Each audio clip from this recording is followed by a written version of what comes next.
आज मोदी जी और home minister साहब दोनों मिलके ईडी का, इनकम टैक्स का, सीबीआई का डर बता कर एमएलएस को, एमपीज को डरा रहे हैं और जो आगे इलेक्शन के लिए तैयारी कर रहे हैं, जो ठहरने वाले हैं, उनके ऊपर भी अभी से ईडी, अभी से इनकम टैक्स वो लोग डाल रहे हैं। तो इसीलिए होशियार रहना। मैं रेवंत रेड्डी को भी बोलता हूं, जरा देख के होशियार हो, ये बड़े खतरनाक लोग हैं। इसीलिए जब ये खतरनाक लोग हैं, इनको उसी तरीके से लड़ना जो वो लड़ रहे हैं, उनसे ज्यादा ताकत लग के लड़ना चाहिए। Modi Amit Shah ED, income tax, సిబిఐని ఉపయోగించి ఎమ్మెల్యేలని, ఎంపీలని బెదిరిస్తున్నారు. పోటీ చేసే వాళ్ళని కూడా బెదిరిస్తున్నారు.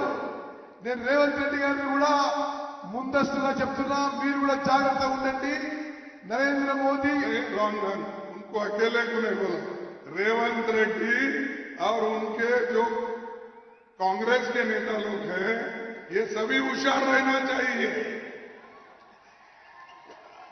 నరేంద్ర మోదీ, అమిత్ షా, రేవంత్ రెడ్డిని అందరినీ కూడా మరి అలర్ట్ గా ఉండాలి.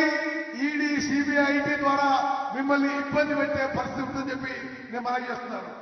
जब जब तुम्हारी ताकत बढ़ती है, तब तब वो तुमको कमजोर करने के लिए खेल खेलते हैं। लेकिन तेलंगाना के लोग डरने वाले नहीं हैं। तेलंगाना के लोग हमेशा लड़ते रहे। आज जो इंडिपेंडेंट तेलंगाना हुआ, ये सोनिया गांधी जी के आशीर्वाद से हुआ, ये सोनिया गांधी के नेतृत्व में हुआ। हम सबको याद रखना चाहिए, अगर कोई गैर समझता है, गद्दारी करता है, तो वो ठीक नहीं है। एक आदमी ने तो गद्दारी किया, लेकिन अब पछता रहा हूंगा। कई लोग कोई बोलते हैं सोया है, कोई बोलते हैं उठा है, कोई बोलते हैं बात कर रहा है, बोलते हैं, मुझे मालूम नहीं। लेकिन जो कांग्रेस के साथ गद्दारी करता है, वो एक न एक दिन जरूर हारता है। బీజేపీ భయపెట్టించే ప్రయత్నం చేస్తుంది, కానీ తెలంగాణలో భయపడే వాళ్ళు ఎవరు లేరు. తెలంగాణలో సోనియా గాంధీ ఇచ్చిన తెలంగాణలో ఎవరు బీజేపీకి, నరేంద్ర మోదీకి, అమిత్ షాకి భయపడరు. కాంగ్రెస్ పార్టీని మోసం చేసిన వాళ్ళు, ద్రోహం చేసిన వాళ్ళు సమాజం ఎప్పుడు కూడా క్షమించరు. వాళ్ళు ఓడిపోతారని చెప్పి నేను మనం చేస్తున్నాను.